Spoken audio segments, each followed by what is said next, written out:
ह्या 5 कॉन्ट्रॅक्टर्सना पेनल्टी लागलेली, दंड लागलेला आहे. तो दंड आकारण्यात आलेला आहे का? हा अजून प्रश्न BMCने ह्याचं उत्तर दिलेलं नाही, अनुत्तरित सोडलेलं आहे. ह्याचं कारण एकच आहे, कारण सातत्याने अनेक पत्रकार असतील, अनेक शहरावर प्रेम करणारे लोकं असतील, मुंबईकर असतील, हे प्रश्न विचारतात की तुम्ही पेनल्टी लावली तर खरी आहे, पण ती पेनल्टी घेतली आहे का? पेनल्टी लावणं आणि पेनल्टी घेणं ह्याच्यात खूप फरक आहे. पण मला वाटत नाही अजून पेनल्टी लावली असेल. आणि त्याही पुढे आम्ही जेव्हा हा रोड स्कॅम लोकांसमोर आणला, तेव्हा 6080 कोटीवरनं जवळपास 900 कोटी कमी केले, कारण मी ॲडव्हान्स मोबिलायझेशनबद्दल बोललेलो, रिवाइज SOR त्याच्याबद्दल बोललेलो, आणि हा पूर्ण हे टेंडर जे होतं ते 5,500 पर्यंत आलं होतं, 5,500 कोटीपर्यंत आलं होतं. आता माझी माहिती अशी आहे की कुठे ना कुठेतरी काहीतरी वाटाघाटी करून ह्या मिंदे सरकारनी आणि प्रशासकांनी आज आपण पाहतो आत्तापर्यंत जे झालेलं काम आहे त्याच्यात ॲडव्हान्स मोबिलायझेशन हळूहळू मागच्याच कॉन्ट्रॅक्टर्सना द्यायला सुरू केलेलं आहे. जो जनतेला त्यांनी सांगितलं होतं की ॲडव्हान्स मोबिलायझेशन आम्ही देणार नाही. मुंबईसारख्या शहरात ॲडव्हान्स मोबिलायझेशन कधीही दिला गेला नव्हता, तो द्यायला गेलेला आहे. आणि कदाचित निवडणुका जवळ येत आहेत का, हा एक वेगळा विषय झाला. पण ह्याच्याही पुढे जाऊन मागच्या वर्षीची एकसुद्धा काम न होता, पूर्ण न होता, आपण आपल्याला दिसतंय की ह्या वर्षी आत्ता परत एकदा 6,000 कोटीचे वेगळे टेंडर काढलेले आहेत. ह्याच्यात देखील 5 आवडते मित्र घेतलेले आहेत, जे सेटिंग केलं. जसं मागच्या वेळी आम्ही ते कार्टेल किती रेटला काय मिळालं होतं ते तुमच्यासमोर आणूच नक्की. पण ह्या 5 कॉन्ट्रॅक्टरना पुन्हा एकदा 6,000 कोटी ह्याची मदत निधी सरकार जाहीर करत आहे. कारण हे खिशा भरण्याचं काम चालू आहे, ॲडव्हान्स मोबिलायझेशनचं काम चालू आहे. त्या ॲडव्हान्स मोबिलायझेशनमधून कुठेही काही खोके मिळत आहेत का, हा विषय नंतर येईलच. पण आज माझा प्रश्न हाच आहे. मी मुंबई महानगरपालिकेला 2 दिवसापूर्वी पत्र देखील लिहिलेलं आहे, आणि आज पण मी विचारत आहे. पहिली गोष्ट म्हणजे मागच्या वर्षीच्या टेंडरमधून किती कामं पूर्ण झालेली आहेत, किती कामं चालू झालेली आहेत, किती कामं 50% तरी झाले आहेत, हे आम्हाला जाहीरपणे दाखवा. भले मला नाही दाखवलं तर पत्रकारांना दाखवा. दुसरी गोष्ट म्हणजे ज्यांना पेनल्टी मारली होती मागच्या वर्षी त्यांच्याकडून किती लोकांकडून पेनल्टी घेतलेली आणि किती घेतलेली आहे. तिसरी गोष्ट म्हणजे ब्लॅकलिस्टची यादी जी BMCची आहे ती कोणी सिरियसली घ्यायची की नाही घ्यायची. कारण मागच्या वर्षी एक कॉन्ट्रॅक्टर ब्लॅकलिस्ट झालेत की नाही झालेत अजूनही पत्ता नाही. या वर्षीच्या टेंडरमध्ये एक 6 वर्षापूर्वी ब्लॅकलिस्ट झालेले कॉन्ट्रॅक्टर होते, त्यांना काम दिलं गेलं, मोठं पॅकेज दिलं गेलं नाही. मग हे सगळं आपण नक्की कोणासाठी करत आहोत? आपण जर पाहिलं गेलं तर मुंबई महानगरपालिका आता MMRDला पैसे देत आहे. मुंबई महानगरपालिका कॉन्ट्रॅक्टर्सना असेच पैसे उधळपट्टी करत आहे, पण स्वतःच्या कामगारांसाठी नाही आहेत पैसे, स्वतःच्या BSTसाठी पैसे नाही आहेत. एकंदर जर आपण पाहिलं तर जे राज्य सरकारचं बजेट होतं, गाजर बजेट, त्याच्यात मुंबईला काही नाही मिळालं. आणि जे केंद्र सरकारचं बजेट होतं, भोपळा बजेट, त्याच्यात महाराष्ट्राला काहीच नाही मिळालं. मुंबई तर सोडाच. मग ही एवढी पैशाची उधळपट्टी कशासाठी सुरू आहे, ह्याचं उत्तर आम्हाला मुंबई महानगरपालिकेने देणं गरजेचं आहे. कारण आम्ही याच्या खोलावर जाणार आहोत. आणि तुम्हाला एक सांगतो, या नोव्हेंबरमध्ये आमचं सरकार बसणार आहे, आणि नोव्हेंबरमध्ये सरकार बसल्यानंतर ही सगळी कामं जी आहेत आम्ही स्टॉप पेमेंट करणार आणि सखोल चौकशी करणार. मग मागचे म्युन्सिपल कमिशनर असतील किंवा कुठचेही अधिकारी असतील किंवा कुठचाही मिंदे सरकारमधला मंत्री असेल, त्यांना आम्ही जेलमध्ये टाकल्याशिवाय थांबणार नाही. कारण ही मुंबईची लूट सुरू आहे.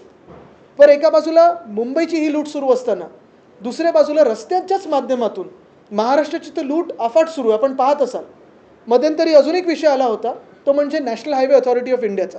साधारणपणे आपल्याला आठवत असेल, या फोटोवर मी आक्षेप घेतलेला आणि ते पेपरमध्ये पण आलेलं होतं.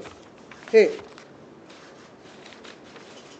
कॉन्ट्रॅक्टर कुठेही दिसत नाही आहे, पण पोलीस खड्डे भरायला लावलेत. म्हणजे कॉन्ट्रॅक्टरांची मजा चालू आहे.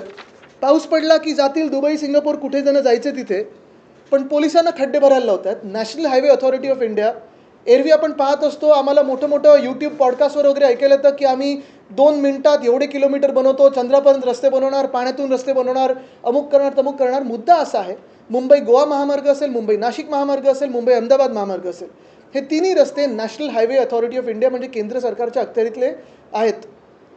एवढा महाराष्ट्र द्वेष कशासाठी आहे? मागच्या वेळी देखील आमच्या चाकरमानाने हा विषय काढला होता की गणपतीसाठी आम्ही जेव्हा गावी जातो, कोकणात जातो, तेव्हा खड्डेत रस्ता दिसत नाही आहे. आम्हाला सांगितलं होतं की हे खड्डे आता डिसेंबरपर्यंत जातील आणि चांगला रस्ता बनेल. पुन्हा एकदा 8 महिने होऊन गेलेले आहेत, जुलै आलेले आहेत, पुढचे गणपती आलेले आहेत, पण खड्डे भरले गेलेले नाहीत. आणि तिसरीकडे जसं NHAIचा हा गोंधळ सुरू आहे. मी गडकरी साहेबांना तर विनंतीच करेन की तुम्ही येऊन, खास करून हेलिकॉप्टर असेल किंवा रस्ता असेल, तुम्ही गाडीने तरी जाऊन पहा की किती खड्डे ह्या 3 महामार्गांवर पडलेले आहेत. कारण आम्ही खूप ऐकत असतो की देशात कुठे कुठे चांगले रस्ते झालेत, आमच्या महाराष्ट्रात तरी NHAIने एकसुद्धा चांगला रस्ता बनवलेला नाही. आणि तिसरी गोष्ट म्हणजे जे एक खातं घटनाबाह्य मुख्यमंत्र्यांकडे गेले 10 वर्ष आहे, MSRDCचं. हिंदुराष्ट्र सम्राट बाळासाहेब ठाकरे समृद्धी महामार्ग, खड्डे जे आहेत ते दिसत आहेत आपल्याला, आपल्याच माध्यमातून आपण पाहतोय, ॲक्सिडेंट वाढत चाललेले आहेत. पण सगळ्यात मोठी गोष्ट म्हणजे हे वांद्रा वर्सोवा सी लिंक 2017मध्ये जेव्हा मुंबई महानगरपालिकेने कोस्टल रोडचं काम हाती घेतलं, तेव्हा वरचा भाग जो आहे, नॉर्थ बाउंड जो आहे, तो MSRDC खात्याकडे गेला. आता 2017 ते आत्तापर्यंत किती वर्ष झालेले आहेत? कोस्टल रोड ठीक आहे, यांनी अर्धवट उद्घाटन केलं, जे आम्ही पूर्ण केलं असतं 2023च्या डिसेंबरपर्यंत. पण आत्ता आपण पाहतोय, आजची बातमी आहे, 5,700 कोटीची एस्केलेशन त्या मुंबई वर्सोवा बँड्रा वर्सोवा सीलिंगमध्ये झाले, नॉर्थ बाउंड कोस्टल रोडमध्ये झाले. एकसुद्धा गर्डर लागल्याचं काम झालेलं नाही आहे. दोनदा मला वाटतं कॉन्ट्रॅक्टर बदलले आहेत, सरकारं 3 बदललेली आहेत.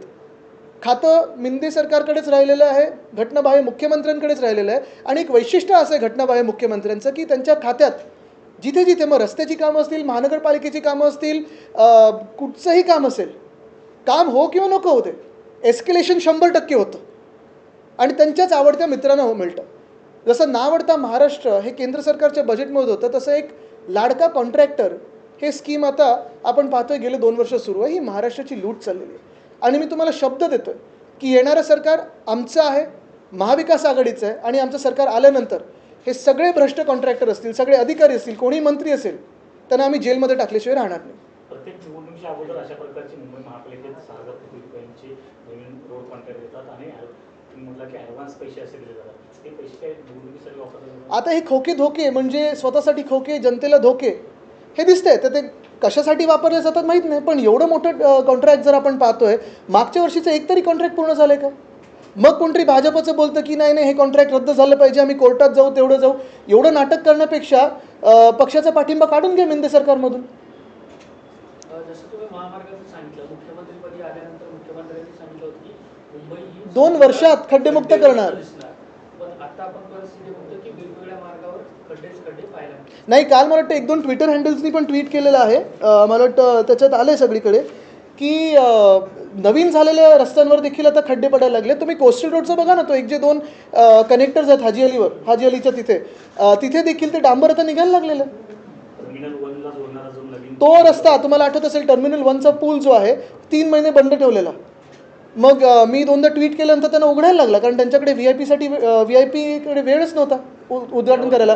परत खड्डा पडला. ते मला वाटतं MMRDचं काम आहे.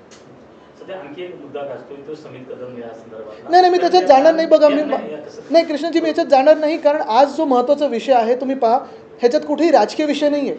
हा विषय प्रत्येकाशी निगडीत आहे, तुमच्या आमच्याशी निगडीत आहे. तुम्ही कुठच्याही पक्षाचे मतदार असाल, करदाते तर आहात, महाराष्ट्र म्हणून आपण सगळ्यात जास्ती कर भरत आहोत. मग आपल्याला केंद्रीय मंत्रालयाकडून म्हणजे NHAI कडून, ministry of road transport and हायवेजकडून, MSRDC कडून किंवा मुंबई महानगरपालिकेकडून एवढे बेकार रस्ते का मिळत आहेत? आणि जेव्हा आम्हाला सांगितलं जातं किंवा आम्ही 2 वर्षात खड्डेमुक्त करू, अमुक करू, तमुक करू, ठाण्याच्या किती खड्ड्याचं तर लोकांसमोर यायला लागले, तिकडच्या फ्लायओव्हरचं किती बेकार लोकांसमोर यायला लागलेलं. हिंदी में जानना चाहेंगे, आज जो आपने प्रेस कॉन्फ्रेंस लिया है, पॉटहोल समेत जो है हाईवेज की जो कंस्ट्रक्शन है और ये जो सीलिंग का इश्यू है, आपने काफी सारे मुद्दे उठाए हैं. बिल्कुल. क्या कहना चाह रहे थे? आज हम 3 मुद्दे अहम उठा रहे हैं. पहली बात तो यही है कि BMC मुंबई महानगरपालिका पिछले 2 सालों से चुनाव नहीं हुआ है. 2021-22 के जो काम थे वो स्लो डाउन कर दिए मिंदे सरकार ने. जो 22 में टेंडर्स निकलने वाले थे, उनके कॉन्ट्रैक्टर दोस्तों को पसंद ही नहीं आया, तो वो रद्द कर दिए गए. फिर 23 में 15 जनवरी 2023 को मैंने पत्रकार परिषद ली थी और आप ही के माध्यम से जनता के सामने ये एक मेगा स्कैम एक्सपोज किया था. 18 जनवरी 2023 को खुद PM साहब आए थे, उन्होंने भूमि पूजन किया. लेकिन वो 5 पैकेज में से एक पैकेज ऐसा है जहां कॉन्ट्रैक्टर भाग गया है. BMC ने तय किया था कि उसको ब्लैकलिस्ट किया जाएगा, पेनल्टी लगाई जाएगी. लेकिन पेनल्टी लगाई तो है, पैसा वसूल किया है कि नहीं पता नहीं. बाकी की वसूली सरकार की बहुत चलती है, लेकिन पेनल्टी और कॉन्ट्रैक्टर से वसूली नहीं होती है. दूसरी बात यह है कि उन्हीं 4 जो पैकेज है, एक पैकेज तो बंद हो गया, 4 पैकेज में से एक भी रास्ता पूरा हुआ है क्या, ये मैंने सवाल BMC को पूछा हुआ था. हर महीने पूछता हूँ, जवाब आता नहीं है, क्योंकि जवाब है नहीं उनके पास. आपको अगर याद होगा, जब मैंने ये सवाल पूछे थे तब उन्होंने कहा था कि हम CCTV लगाएंगे, मॉनिटरिंग करेंगे, हर हफ्ते में सबको रिपोर्ट दिखाएंगे कि कितने प्रतिशत रास्ते हुए. रास्तों के तो पता नहीं, लेकिन खोखे और धोखे बहुत सारे मिले हैं इस मुंबई को और महाराष्ट्र को। वैसे ही इस साल पिछले साल की तरह ही 6,000 करोड़ का दूसरा टेंडर निकाला गया है। 5 अपने पसंदीदा कॉन्ट्रैक्टर्स को काम दिया गया है। लेकिन मेरा सवाल यही है कि 21-22 के रास्ते पूरे हुए क्या? तो नहीं। 23 के रास्ते पूरे हुए क्या? तो 1 भी किलोमीटर हुआ नहीं होगा शायद। जो नए रास्ते किए हैं, कॉन्ट्रैक्टर ने किए हैं, कंक्रीट के हो, वहाँ तो गड्ढे ही गड्ढे दिख रहे हैं। और फिर इन रास्तों की या इस टेंडर की क्या ज़रूरत थी 2024 में, जबकि पिछले 3 साल के टेंडर पूरे हुए ही नहीं है, काम भी पूरे नहीं हुए। अभी जब इतनी भारी संख्या में आप काम निकालते हो किसी भी शहर का, आज अगर हमारे शहर की स्थिति देखें तो हर जगह गड्ढे हैं, पानी भर रहा है, नए फ्लडिंग स्पॉट्स आए हैं, डिवाइडर्स डैमेज्ड है, रास्तों की क्वालिटी बहुत ख़राब हुई है, और जो केओस दिख रहा है, 15 लगभग म्यूनसिपल कॉरपोरेशन में वार्ड ऑफिसर जो अपॉइंट करने थे वो अपॉइंट किए ही नहीं है प्रशासन ने। तो फिर इतना केओस जो है आज देख रहे हो, बहुत सारा ट्रैफिक जम रहा है, अनप्लैन्ड रोड्स खोल रहे हैं, जैसे कोस्टल रोड नॉर्थ बाउंड है। तो ये सब तकलीफें हम क्यों झेलें? क्योंकि सिर्फ घटना बाह्य मुख्यमंत्री जो है, जो मिंदे सरकार के हैं, जो गैंग लीडर है, उन्हीं को ये सब पसंद है, उनके कॉन्ट्रैक्टर्स को काम देने, इसलिए हम झेलें? ये कौन सी नाइंसाफ़ी है? अगर वैसे ही बात करने जाए तो national highway authority of India, जो खुद को बहुत एक बेहतरीन इंस्टीट्यूट समझती है, हमें बहुत बार पॉडकास्ट में सुनाई देता है, यूट्यूब पर हम देखते हैं कि 2 मिनटों में इतने हमने किलोमीटर बनाए, ऐसे रास्ते बनाए, चांद तक बनाएंगे। लेकिन चांद तो हमें ज़मीन पर दिख रहा है, क्योंकि गड्ढे ही गड्ढे चांद के सरफेस पे जैसे वैसे national highway authority of India के रास्तों पे है। मुंबई गोवा हो, मुंबई नासिक हो, मुंबई अहमदाबाद हाईवे हो, 4-4, 5-5 घंटे लोग ट्रैफिक में त्रस्त है, हैरान है। टोल तो भर रहे हैं, लेकिन रास्तों का कहीं पता नहीं है। तो ये क्यों हम झेलें, क्यों हम सहन करें? हमें तो कहा गया था कि जो कोकण में हमारे कोकणवासी जाते हैं, खास करके अभी गणपति बापा के जो फेस्टिवल को, तो हर साल हमें कहा जाता है कि अगले दिसंबर तक ये रास्ते ठीक हो जाएंगे। अभी पिछला दिसंबर भी निकल गया, जुलाई आ गया है, लेकिन रास्ता दिख रहा नहीं। और फिर तीसरी बात रहती है MSRDC की। नॉर्थ बाउंड कोस्टल रोड जो है, लगभग 2017 से अभी तक 7 साल हुए, 8 साल हुए, 10 साल से तो इलीगल CM के पास ये खाता है। 3 सरकारें बदली है, खुद CM है, लेकिन अभी तक ना एक गर्डर लग चुका है, ना कनेक्टर लग चुका है। पैसा तो आ रहा है MSRDC में, कॉन्ट्रैक्टर्स को तो जा रहा है, कॉन्ट्रैक्टर बदला गया है। ये भी आज न्यूज़ आई है कि 6,788 करोड़ से एस्केलेशन हुआ। ये जो इलीगल CM है, उनकी एक खासियत है, भले काम हो ना हो, काम होते तो है ही नहीं, लेकिन एस्केलेशन ज़रूर होता है। 100% एस्केलेशन से भी ज़्यादा होता है। और यही तकलीफ है इस महाराष्ट्र की, कि अगर आप देखें तो ना केंद्र सरकार के बजट में हमारे लिए कुछ था, महाराष्ट्र करके सबसे ज़्यादा करदाता होके भी, GST को सबसे ज़्यादा कंट्रीब्यूशन होके भी, और ना महाराष्ट्र के बजट में मुंबई के लिए कुछ था। यही हमारी तकलीफ है, यही दर्द है। और मैं आश्वासित करना चाहता हूँ इस राज्य के सारे नागरिकों को कि हमारी सरकार नवंबर में बनेगी, महाविकास आघाड़ी की सरकार नवंबर में बनेगी, और जैसे ही हमारी सरकार बनती है, ये सारे रास्तों के कॉन्ट्रैक्टर्स को और जो भी ऑफिसर्स हैं उनको इंक्वायरी लगाएंगे, जनता के सामने वाली इंक्वायरी लगाएंगे, पारदर्शक इंक्वायरी लगाएंगे, और जो भी दोषी हो उन्हें जेल में बिठाएंगे। सर, आपने नेशनल हाईवे का जिक्र किया। मुंबई गोवा एक ऐसा हाईवे है जिसका इंतजार 12 सालों से हो रहा है।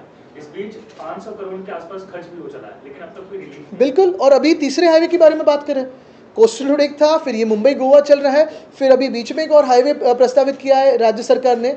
यानी प्रस्ताव तो बहुत सारे आ रहे हैं, लेकिन काम कहाँ पूरे हो रहे? टोल भी तो चल रहा है।